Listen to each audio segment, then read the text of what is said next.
Sidang lanjutan pembunuhan berencana terhadap Nofriansah Yosua Huta Barat alias Brigadir J dengan terdakwa Barada Eliezer kembali digelar dengan menghadirkan 12 orang saksi.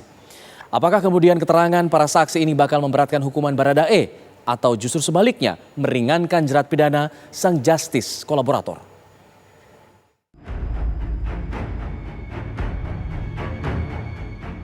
Majelis Hakim Pengadilan Negeri Jakarta Selatan kembali melanjutkan sidang pembunuhan berencana Brigadir Yosua Huta Barat. Sidang mengagendakan pemeriksaan 12 saksi dengan terdakwa Barada Richard Eliezer. 12 saksi yang dihadirkan merupakan kuasa hukum dan keluarga mendiang Yosua. Di antaranya, orang tua Samuel Huta Barat dan Rosti Simanjuntak, kakak adik almarhum, tante Yosua, hingga kekasihnya Vera Mareta. Persidangan kali ini berbeda karena disiarkan di TV tanpa ada suara. Pertimbangan majelis hakim agar keterangan saksi satu dengan yang lainnya tidak diketahui. Kuasa hukum keluarga Yosua Kamarudin Simanjuntak mengklaim penjelasan soal konstruksi peristiwa yang ia jelaskan dibenarkan semua oleh Eliezer.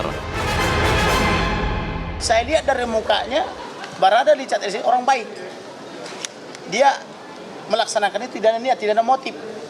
Maka ini pasti ada yang menyuruh, saya bilang. Nah, dari situlah akhirnya Barada Richard Eliezer tersadar dia. Pertemukan dengan ayah ibunya, pertemukan dengan istrinya kalau sudah istri atau kekasihnya. Supaya dengan dia melihat wajah ayah ibunya, melihat kekasihnya atau istrinya atau anak-anaknya, dia tersadar untuk tidak terus berbohong. Maka benar, ibunya didatangkan dari Kecamatan Mapanget, Manado, dibawa ke Makobrimob. Nah, kemudian dia menjadi sadar dan menyesal. Akhirnya dikasih tahulah bahwa pelakunya ini adalah Ferdy Sambo dan atau istrinya, kan begitu. Dan tadi dibenarkan. Barada atau terdakwa Barada Richard Eliezer mengatakan semua yang diterangkan oleh saksi, maksudnya saya, dibenarkan, kan begitu. Dalam kasus ini, Richard Eliezer didakwa bersama-sama dengan Sambo melakukan pembunuhan terhadap Brigadir Yosua. Eliezer disebut dengan sadar dan tanpa ragu menembak Yosua karena perintah atasan. Lalu, apakah keterangan para saksi bakal memberatkan hukuman Barada E atau meringankan jerat pidana sang justice kolaborator yang juga ajudan Sambo ini? Tim TV One mengabarkan. Dan pemirsa, untuk membahasnya telah bergabung bersama kami ada kuasa hukum keluarga Brigadir Yosua, yaitu ada Yonatan Baskoro, dan juga pakar hukum pidana ada Prof. Hipnu Nugroho. Selamat petang Bapak-Bapak semua. Selamat petang, Mbak. Ya, pertama kita tentu ingin tahu dulu bagaimana komentar dari pakar hukum singkat saja mengenai persidangan yang hari ini memang bisa disaksikan tapi tidak bisa didengar apa yang disampaikan oleh 12 orang saksi. Silakan, Prof. Terima kasih, Mbak. Ini adalah tetap peradilan terbuka untuk umum. Karena konsep suatu peradilan terbuka untuk umum itu bukan dalam arti dalam dunia maya, tapi adalah dunia nyata, yaitu ada di lokasi peradilan Jakarta Selatan. Perkembangan sekarang karena adanya teknologi, ini kan karena kasus Jessica waktu itu. Jadi jangan sampai kalau terbuka seutuhnya, ada suatu kekhawatiran saksi-saksi yang berikutnya akan terjadi ketidakindependensian, akan keterpengaruhan. Padahal ini adalah suatu proses hukum, pro justisia.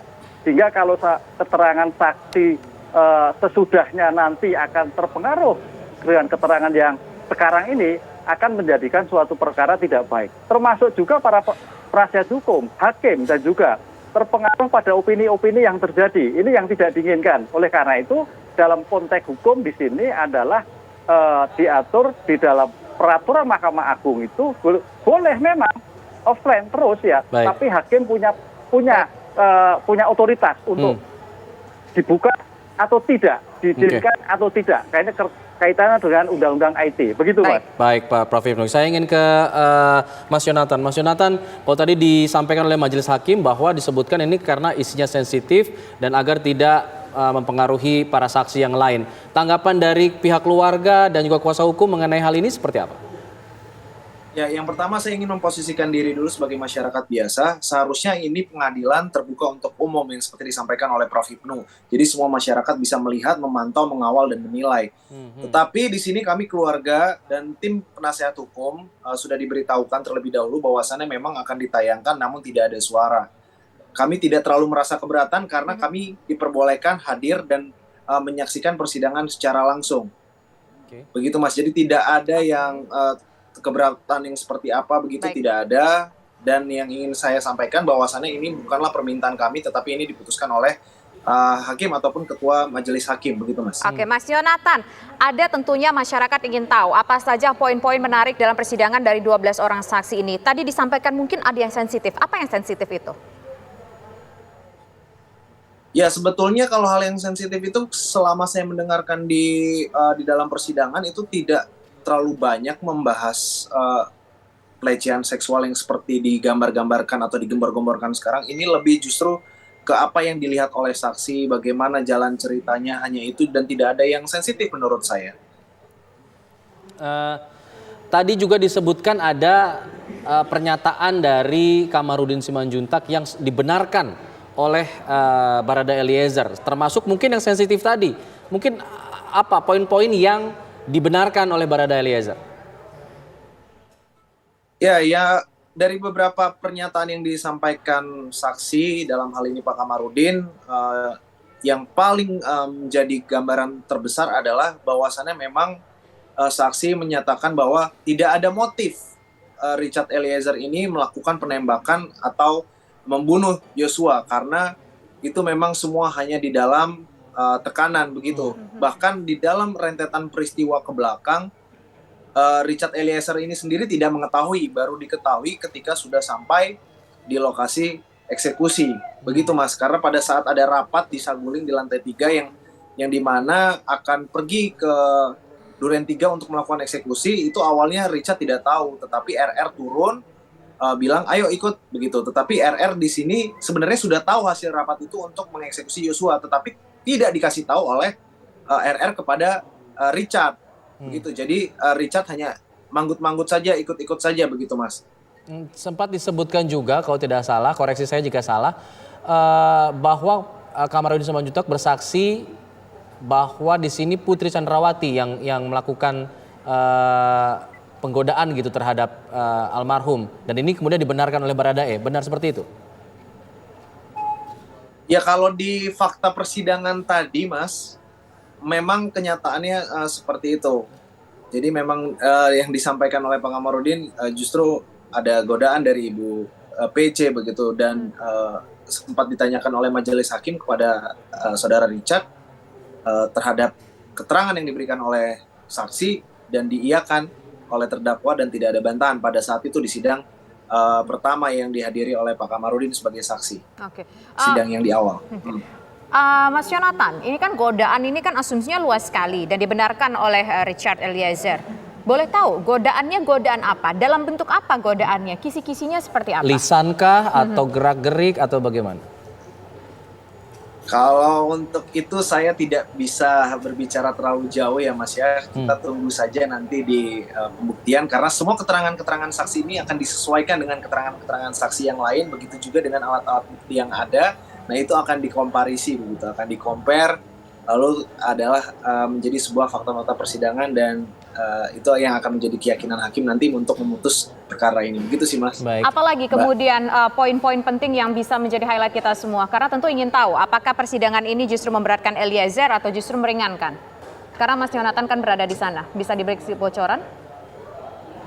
Ya, kurang lebihnya tadi itu yang disampaikan. Untuk kalau titik beratnya kepada meringankan, menurut saya akan meringankan Richard begitu dari keterangan-keterangan saksi, karena pada yang awal seperti kita ketahui bersama bahwasannya keluarga sudah memaafkan apa yang dilakukan oleh Richard. Kemudian saksi-saksi juga menceritakan bahwasannya percaya bahwasannya Richard ini adalah sahabat dari Yosua, sehingga tidak mungkin melakukan pembunuhan jika tidak ada motif, dan memang ternyata tidak ada motif, pure hanya menjalankan perintah atasan. Ini saya sampaikan ya, apa yang di persidangan, bukan saya membela.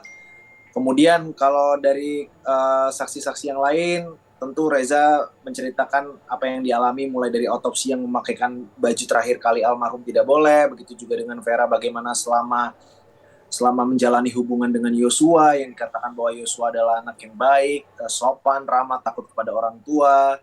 Nah, itu yang disampaikan di persidangan, poin-poin yang bisa saya highlight. Begitu juga dengan yang sedang berjalan sekarang ini, tentang kesaksian yang diberikan oleh pihak keluarga ya, yang dimana itu dilakukan bersamaan karena tadi terpisah Mbak, jadi Pak Kamarudin duluan, kemudian Vera dan Richard, kemudian sisanya adalah anggota keluarga termasuk orang tua dari Yosua.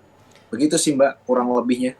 Ada kesaksian juga dari kekasih Yosua, Vera di sini, yang sempat mengatakan bahwa dirinya mendapat cerita dari Yosua sebulan sebelum pembunuhan terjadi sudah ada ancaman begitu.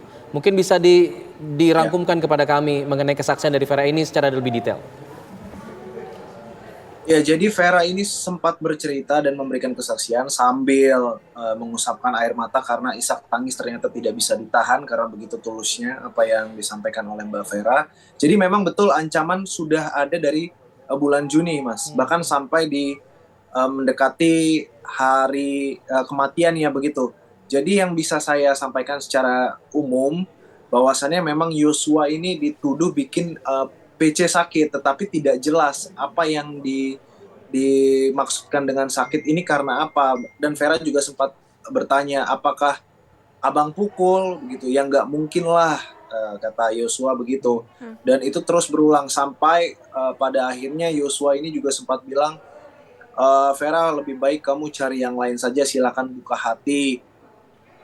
Terus Veranya tidak mau, Veranya bilang, kenapa bang? Abang kalau ada masalah silahkan cerita, apapun itu sampaikan kepada saya.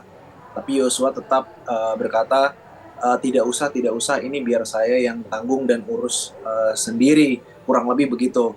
Maka dari itu Vera juga menyampaikan karena tidak terbukanya Yosua kepada dirinya atau tidak mau bercerita, Vera juga sempat meminta tolong kepada Reza, adik almarhum, untuk mencari tahu. Tetapi pada saat itu karena tidak ada firasat apapun, Reza berkata, mungkin si abang maksudnya almarhum, si abang hanya ingin tes kesetiaan begitu gurawannya. Tetapi ternyata ya yang kita ketahui bersama, ancaman itu terus ada sampai pada tanggal 8 merenggut nyawa almarhum Yosua. Baik, Gitu, nanti kita Mas. lanjutkan lagi karena kita harus mendengarkan dulu kumandang azan maghrib untuk wilayah DKI Jakarta dan sekitarnya berikut ini. Setelah menjalankan ibadah sholat maghrib bagi Anda yang berada di wilayah DKI Jakarta dan sekitarnya pemirsa. Dan kami ingin menuju ke Prof. Ibnu. Prof. Ibnu, kalau dari apa yang disampaikan oleh Mas Yonatan tadi, apakah kira-kira yang disampaikan oleh para saksi ini akan meringankan Joshua? Anda sepakat dengan atau meringankan Baradae? Nanti dijawab ya, usai jeda berikut. Kami kembali sesaat lagi.